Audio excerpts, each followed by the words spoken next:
Hello my dear students, welcome to Lucky Education. और आज हम देखेंगे lecture number 11 image formation by concave mirror. ये वाला टॉपिक हमने पिछले 2 लेक्चर्स में कंप्लीट कर लिया था।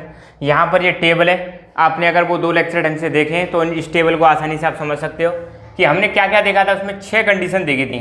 कितनी कंडीशन देखी थी? 6 कंडीशन देखी थी कि पहले अपना जो ऑब्जेक्ट रखा हुआ था, ऑब्जेक्ट की जो पोजीशन थी वो कहाँ पर थी? इन्फिनिटी पे। ऑब्जेक्ट कहाँ पे था? सपोज इन्फिनिटी पे था, मान लिया, ठीक है। तो इमेज कहाँ पर बन रही थी? इमेज बन रही थी फोकस पर, केस 1, ठीक है। अब ध्यान देना, इमेज कहाँ पर बनी? फोकस पर। इमेज कैसी थी? रियल और इन्वर्टेड और बहुत ही छोटी। ध्यान देना, जब इमेज मिरर के पास होती है, बनती है, तो इमेज छोटी होती है, और जैसे जैसे मिरर दूर जाएगी मिरर से तो इमेज का साइज क्या हो जाएगा? बढ़ जाएगा। दूसरा केस देखा था, जब ऑब्जेक्ट कहाँ रखा हो? Beyond centre of curvature. C का मतलब है सेंटर ऑफ कर्वेचर। अब मान लो यहाँ पर इमेज आ गई, कहाँ पर? यहाँ पर दूसरी कंडीशन पर, सॉरी, यहाँ पर अगर क्या रखा है हमारा? ऑब्जेक्ट रखा है, तो इमेज कहाँ बनी थी? सी एंड एफ के बीच में। अब देखो इधर, अब इधर की तरफ क्या बढ़ती जा रही है?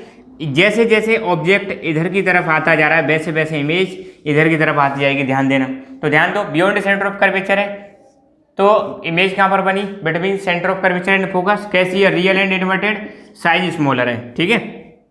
तीसरे में ऑब्जेक्ट कहाँ पे रखा है? Centre of curvature. ऑब्जेक्ट कहाँ पे आ गया? सेंटर ऑफ कर्वेचर पर आ गया, तो इमेज कहाँ बनी? इमेज भी सेंटर ऑफ कर्वेचर पर बन गई, तो साइज कैसा हो जाएगा? सेम साइज हो जाएगा। कैसी हो जाएगी? रियल और इन्वर्टेड। और कहाँ पर बनेगी? Centre of curvature.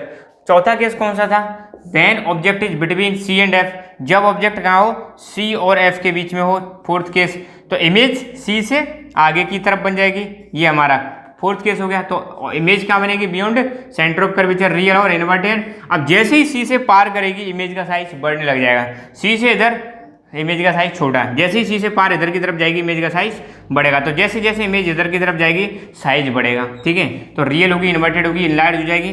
Fifth case कौन सा था? जब ऑब्जेक्ट कहाँ पर रखा हो? फोकस पे रखा हो। कहाँ पे रखा हो? फोकस। तो ऑब्जेक्ट जब फोकस पे है, एफ पर है, तो इमेज कहाँ बनती है? इन्फिनिटी पे। यहाँ सपोज क्या मान लो? इन्फिनिटी मान लो। जस्ट एक एग्जाम्पल की बात कर रहा हूँ, 5वां केस। तो यहाँ पे एक चीज़ आप गौर कर रहे हो, जैसे जैसे हमारा ऑब्जेक्ट इधर मूव करते जा रहा है वैसे वैसे इमेज इधर की तरफ मूव करती जा रही है। ये एक माइंड में आप सेट कर लेना, फिर बिल्कुल आपको रटने की ज़रूरत नहीं पड़ेगी। ये अगर आप माइंड में सेट कर लिया तो 6 के 6 डायग्राम आप इजीली बना सकते हो। ये अगर आपको लर्न नहीं है तो आप नहीं बना सकते, भूल जाओगे, प्रोबेबिलिटी रहेगी। तो आप इसको समझ लो बस, ठीक है। तो इन्फिनिटी पे बनेगी, रियल इन्वर्टेड बनेगी और हाईली इनलार्ज। इन्फिनिटी पे बहुत बड़ी बनेगी। फिर अगला लास्ट केस है, जब ऑब्जेक्ट पोल और फोकस के बीच में हो तो इमेज कहाँ बनती है? यहाँ पर बनती है, बैक साइड में। कहाँ पर बनेगी? बैक साइड में बनेगी। ये स्पेशल केस है। कैसा केस है? जब ऑब्जेक्ट पोल और फोकस के बीच में हो तो इमेज कहाँ पर बनती है? Behind the mirror. और बिहाइंड द मिरर कैसी बनती है? वर्चुअल एंड डायरेक्ट बनती है। और ये भी कैसी होती है? इनलार्ज होती है। इसका जो साइज होता है वो ऑब्जेक्ट से ज़्यादा बड़ा होता है, ठीक है। तो यहाँ पर आप ध्यान देना, ये टेबल है, इसको माइंड में सेट कर लेना। ये वाला डायग्राम ऐसे अपना खुद अपना प्रैक्टिस करके देखना, बनाना, और एक बार सोचना कि हमने क्या क्या किया है, फिर दोबारा से करना। जितनी बार हो सके इसको अभी की अभी कर लेना। जितनी बार प्रैक्टिस करनी है करो, मगर इसको तब तक मत छोड़ना जब तक आपका ये हो ना जाए, क्योंकि प्रैक्टिस मेक्स मैन्स परफेक्ट। तो प्रैक्टिस बहुत ज़्यादा जरूरी है। इसको नोट डाउन करो, फिर हम इसके यूज देखते हैं।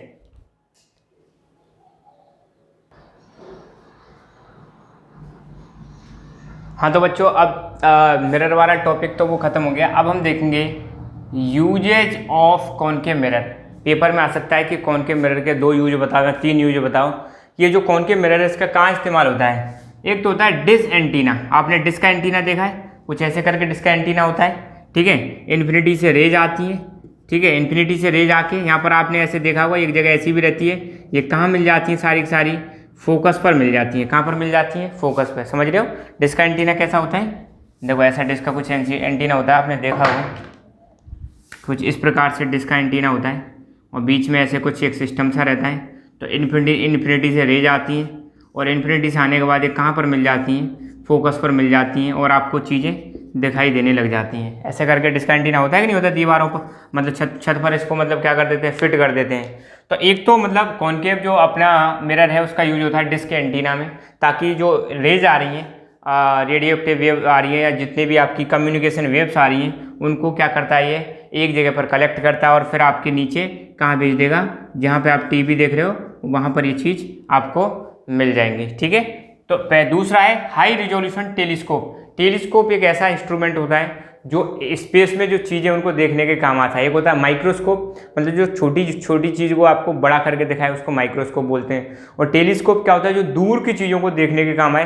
तो दूर की चीज़ों को देखने के काम कौन आता है, टेलीस्कोप। तो टेलीस्कोप में भी क्या है, इन्फिनिटी से जो रेज आ रही है उसको वो कहाँ पर फोकस कर देगा, सेट फोकस पर फोकस कर देगा। ठीक है। सेविंग मिरर, सेविंग मिरर में थोड़ा बड़ा साइज चाहिए हमें, तो वहाँ पर भी क्या यूज होता है, कॉनकेव मिरर यूज होता है। डेंटिस्ट मिरर, डेंटिस्ट मतलब जो दांतों के डॉक्टर होते हैं वो भी दांतों को थोड़ा जूम करके देखते हैं, तो वहाँ पर भी क्या होता है, कॉनकेव मिरर। ईएनटी डॉक्टर मतलब ईयर नोज थ्रोट, तुमने सुना होगा ना, कान नाक गला, इनका एक डॉक्टर होता है ईयर नोज थ्रोट, तो उसको ईएनटी डॉक्टर बोलते हैं, ये भी यूज करते हैं। इन टॉर्च, टॉर्च में भी आपने देखा होगा ऐसे करके यहाँ पे बल्ब रहता है, क्या रहता है, बल्ब। तो बल्ब से ऐसे रेज निकलती हैं, बल्ब से ऐसे रेज निकलेंगी, मतलब बल्ब क्या हो गया, फोकस पर है। ठीक है।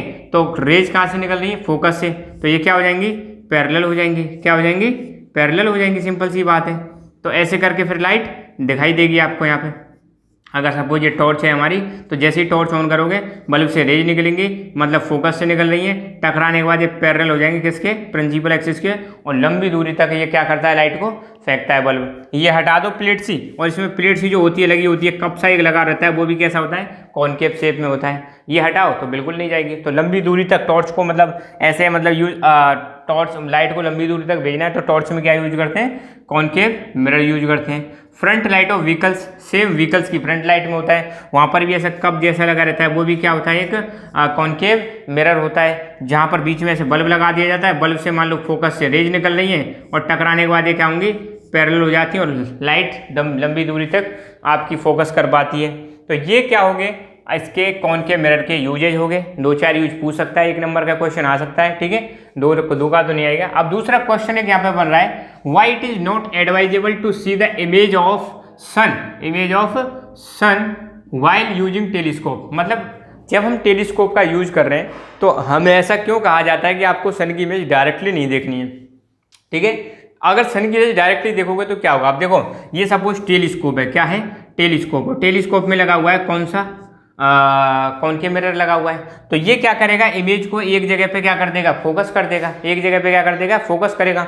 अब लाइट की रेज आ रही है दूर से, लाइट की रेज सन से आ रही हैं, और ये सारी की सारी रेज कहाँ पे हो जाएंगी, एक जगह पे फोकस हो जाएंगे। सन से आने वाली रेज डायरेक्टली क्या हो जाती हैं, एक ही जगह पे फोकस हो जाती हैं। देखो यहाँ पे, ये सपोज ये क्या हो गया, अपना कॉनकेव मिरर हो गया।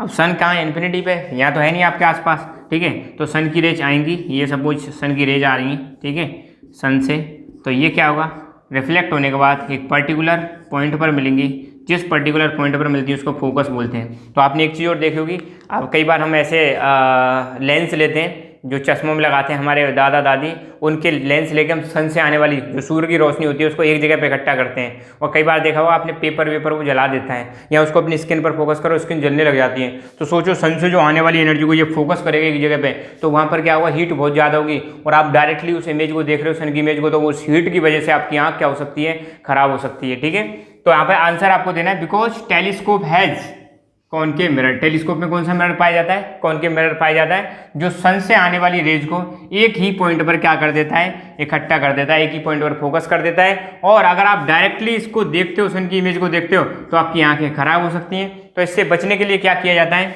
सन की इमेज को स्क्रीन की सहायता से प्रोजेक्ट किया जाता है, डायरेक्टली नहीं देखा जाता है। ठीक है, तो यहाँ पर हमारा कॉनकेव मिरर पूरी तरह से फिनिश हुआ। 2 लेक्चर और आएंगे, एक में हम कराएंगे कॉन्वेक्स मिरर, और एक में कराऊंगा मैं आपका मिरर फॉर्मूले से रिलेटेड जितने भी क्वेश्चन हैं वो कराऊंगा। इसके बाद हमारा मिरर वाला टॉपिक खत्म हो जाएगा, लगभग 50% चैप्टर हमारा क्या हो जाएगा, फिनिश हो जाएगा। सो तब तक के लिए खुश रहो, हैप्पी रहो। जय हिंद, जय भारत।